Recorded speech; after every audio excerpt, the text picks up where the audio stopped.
In this video, I want to talk about the issue of multiple time frame analysis. You know, the Ichimoku clouds were created to work primarily on a daily chart, but what's interesting about the Ichimoku clouds is we can actually take them and apply them to a smaller time frame, and we can even work with those time frames together. So in this video chunk, I want to talk about multiple time frame analysis and how we can blend these concepts of Ichimoku clouds with the multiple time frames.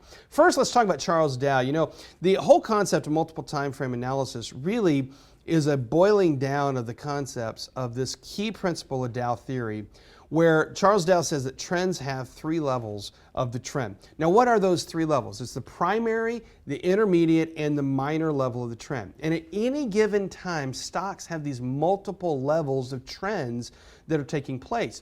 What's difficult is sometimes to identify that trend.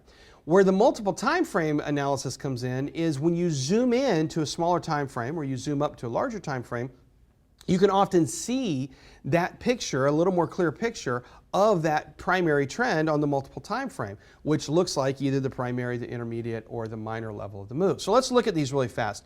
With the three levels of the trend, the primary trend is going to be the major trend. This is going to be an extensive up or down movement. Usually it's a year or more, and it's typically going to result in a move of 20% or more of the preceding trend.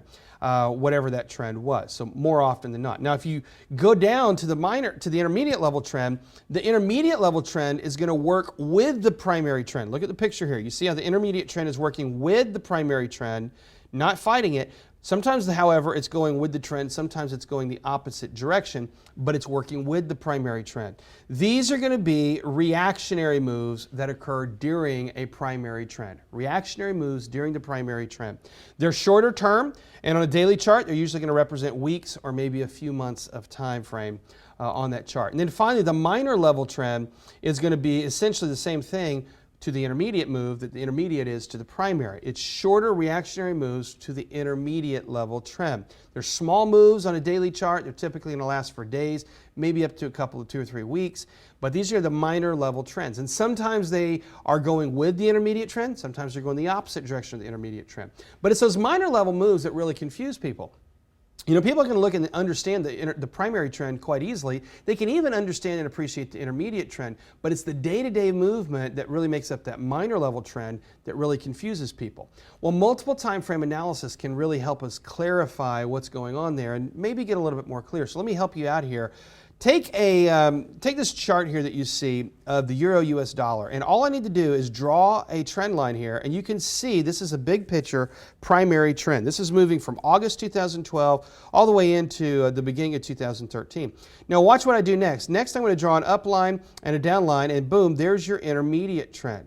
Now, the intermediate trend makes a little bit more sense. Stocks don't go straight up. Currencies don't go straight up or straight down. They typically oscillate up and down.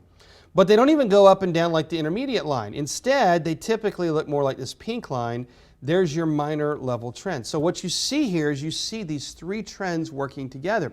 And you see how that's that minor level move, that little day-to-day noise that's happening that tends to confuse people and tends to, make people set their stops too tight or blah, blah, blah. This is going to be a challenge on every time frame that you trade. If you're trading a daily chart, it's a challenge. If you're trading a 5-minute chart, it's a challenge. Every time frame is going to have the same issues. The primary trend is obvious, the intermediate trend is pretty obvious, and the minor level trend confuses the crap out of you. So what we're going to do in the next videos, we're going to start breaking these down. I'm going to show you how you can use the different time frames to clean it all up and maybe get a better clarified picture.